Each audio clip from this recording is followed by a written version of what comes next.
काम कर रहे थे। स्कूल प्रबंधन को शिकायत के बावजूद भी कोई कार्रवाई नहीं हुई, जिसके बाद छात्र आत्महत्या करने को मजबूर हो गया।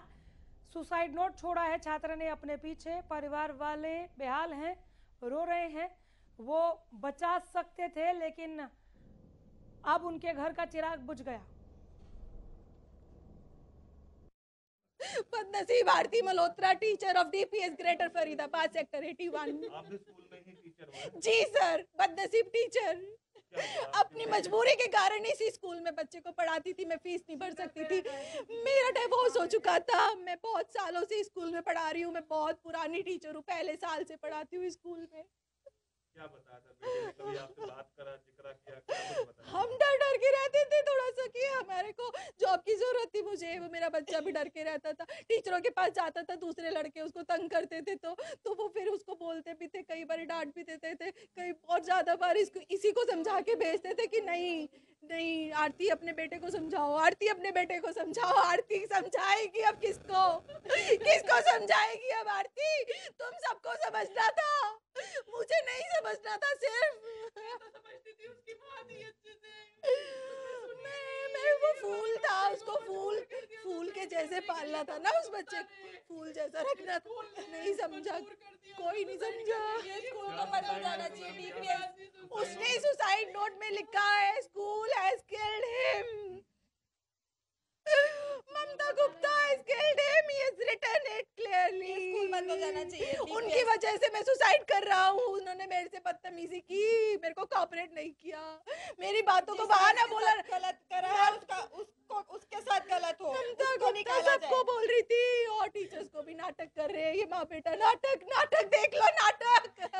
मजे करो स्कूल टीचर्स, सारे मजे करो। वो पिछले 1-1.5 साल से डिप्रेस चल रहा था।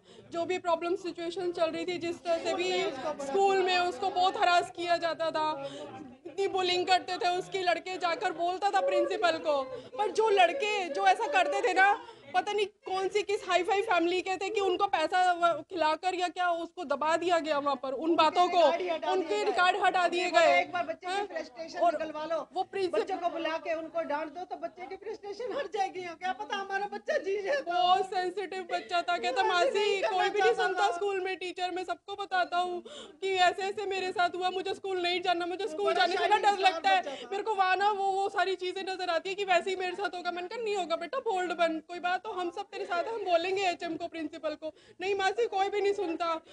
फिर एग्जाम देने गया, अभी स्कूल खुले हैं 10th के, उसके एग्जाम देने गया तो वहां पर उसको फिर ममता गुप्ता ने इतना टॉर्चर किया, इतना डांटा उसको। सुसाइड नोट में उसने लिखा कि उसने किस तरीके से गंदे लफ्जों में बात करी। कहता मुझे बर्दाश्त नहीं हो रही थी, को जिस हिसाब से बोला। उसने ममता गुप्ता का नाम लिखा है सुसाइड नोट।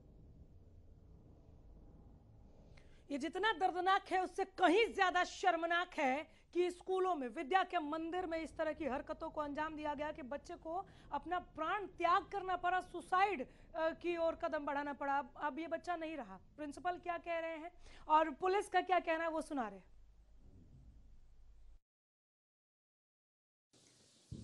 आरवी मल्होत्रा हमारे स्कूल में 2013 से छात्र है और क्लास 2 में इसने ज्वाइन किया था और अब वो क्लास 10वीं में है। इसकी इतने साल की जर्नी और बाकी और डिप्साइड्स की जर्नी, उनका एक कॉमन स्ट्रैंड है, वो है support from the school, sensitivity of the school, understanding of children and respecting जो भी इंडिविजुअल डिफरेंसेस बच्चों के अंदर होते हैं। आरवी को काफ़ी देर से स्कूल एक्स्ट्रा एकेडमिक सपोर्ट और राइट नाउ उसकी विम हैंड्स से साइकेट्रिक ट्रीटमेंट चल रही है। उसकी मदर एक्टिवली इन्वॉल्व हैं उसको विम हैंड्स में लेके जाने में। स्कूल ने उसकी पढ़ाई में, उसके विम हैंड्स में जाने में और उसकी जो भी रिक्वायरमेंट थी, जैसे सीबीएसई में सब्जेक्ट चेंज करके पेंटिंग लेना, एक स्क्राइब अरेंज करना, एक्स्ट्रा क्लासेस करना, हर तरह से स्कूल ने सपोर्ट किया है। स्कूल की जो एकेडमिक टीम है एक्सपीरियंस्ड, केपेबल और मोटिवेटेड टीम है।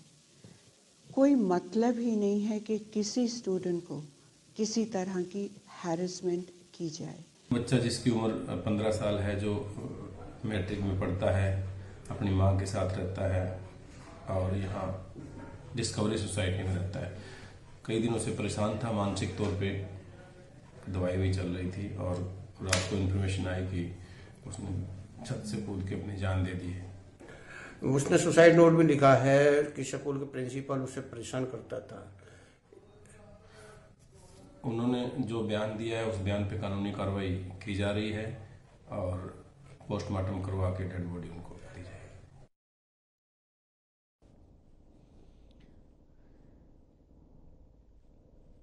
हमारे संवाददाता जयप्रकाश भाटी सीधे जुड़े हैं ज्यादा जानकारी लिए हुए। जय, सुसाइड लेटर में किन किन का नाम है?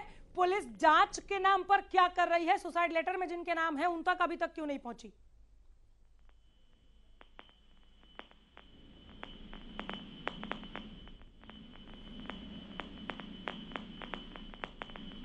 जय की आवाज नहीं पहुंच रही मुझ तक। हम दोबारा जोड़ेंगे, उससे पहले जरा देखिए सुसाइड लेटर में क्या लिखा है। प्रिय माँ, आप इस पूरी कायनात में सबसे अच्छी माँ हैं। मुझे माफ करना कि मैं अब इतना बहादुर नहीं रहा। मेरी जान इस स्कूल ने ले ली है। खासतौर पर मेरी मौत के जिम्मेदार स्कूल की हायर अथॉरिटी है। मैं घृणा से भरी दुनिया में जिंदा नहीं रह सकता। मैंने अपनी तरफ से पूरी कोशिश की, लेकिन जिंदगी को शायद कुछ और ही मंजूर था। कृपया आप अपनी कला को जिंदा रखना। आप एक परी हैं और मैं शुक्रगुजार हूँ जो आप मेरे इस जन्म में मेरे साथ थी। आपने मेरे लिए सब कुछ किया, लेकिन मैं इतना स्ट्रांग नहीं हूँ, मैं वीक हूँ। इसलिए मैं आपसे माफ़ी मांगता हूँ। ये समाज आपको कई बातें कहेगा और बताएगा, लेकिन उनकी बात मानना और सुनना नहीं। आप बेस्ट हैं, आप मैनेजिंग हैं, अमेजिंग हैं। ये हमेशा याद रखना। मैं जानता हूँ आप ऐसा कर सकती हैं। ये बात भी याद रखना कि आप कुछ भी कर सकती हैं और कुछ भी पा सकती हैं। आप कमाल हैं, हिम्मत वाली हैं, सुंदर हैं और अमेजिंग हैं। हरियाणा न्यूज के सवाल के सुसाइड के लिए स्टूडेंट क्यों मजबूर हुआ? छात्र आरवी की मौत का जिम्मेदार कौन? जयप्रकाश से एक बार फिर हमने जुड़ने की कोशिश की है। जय, आवाज मिल रही है तो तुरंत बताइए जरा, किस किस का नाम लिखा है सुसाइड नोट में और उन्हें पुलिस ने तलब किया क्या, या प्रिंसिपल से बात की और अब कह रही है कि ठीक है जांच कर रहे हैं?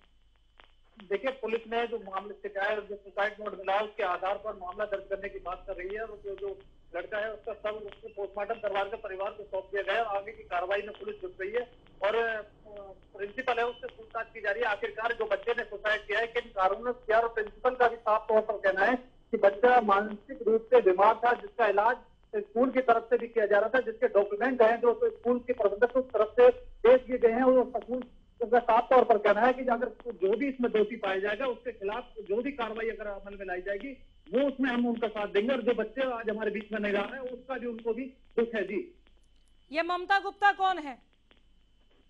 ममता गुप्ता इस डीपीएस स्कूल में एचओडी है और जो स्कूल में जो टीचर हैं उन पर भी परिवारों ने आरोप लगाया है कि बच्चों को टॉर्चर करने का काम जो है स्कूल की तरफ से किया जाता था, जिसको लेकर के बच्चे ने कई बार स्कूल में शिकायत दी, लेकिन शिकायत के आधार उनकी शिकायत जो थी उसको दबाने का काम है जो स्कूल के टीचर है उनने किया, जिसको लेकर के आज बच्चे ने अपनी सुसाइड करके अपनी आत्महत्या जीवन लीला है वो समाप्त कर दी। थी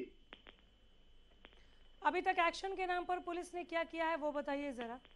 देखिए, पुलिस अपने पहलू पर जांच कर रही है, जो भी इनमें दोषी पाया जाएगा उनके खिलाफ सख्त कार्रवाई करने की बात कर रही है। ये जो मानसिक रोगी वाला, ये जो साइकेट्रिस्ट से इलाज वाली बात आई है कि वो साइकेट्रिस्ट के पास जाता था, हमने उसमें भी हेल्प की, हम सुन रहे थे अभी यहाँ पर प्रिंसिपल साहिबा को, ये लीपापोती की कोशिश है या क्या है? क्योंकि परिवार वालों में हमने इस बच्चे की माँ को सुना, नानी को सुना, मासी को सुना, किसी ने भी इसका जिक्र नहीं किया है। तो ये जरूर इन्होंने कागजात दिए होंगे पुलिस को, पुलिस ने उस एंगल को खंगाला क्या? देखिए, पुलिस हर पहलू की जांच बारीकी से जांच कर रही है। जो भी अगर इसमें दोषी पाया जाएगा, परिवार का साफ तौर पर कहना, परिवार के ही जो डॉक्यूमेंट है स्कूल में पेश किए हैं, जो जिस तरीके से इसका इलाज चल रहा था तो परिवार के भी पेन और उसमें सब चीज देखी गई है। और जो परिवार का साफ तौर पर कहना है कि बच्चा भी बीमार था मानसिक रूप से और उसका इलाज जो है स्कूल की तरफ से भी करवाया जा रहा था, जिसको लेकर के उसने जो सुसाइड नोट में जो उसने नाम लिखे हैं उन पर पुलिस कार्रवाई करने की जरूर बात कर रही है। फिलहाल की सुसाइड लेटर पर क्या एक्शन लेती है पुलिस जानने के लिए लौटूंगी। जय, फिलहाल बहुत शुक्रिया आपका इस तमाम जानकारी के लिए, धन्यवाद।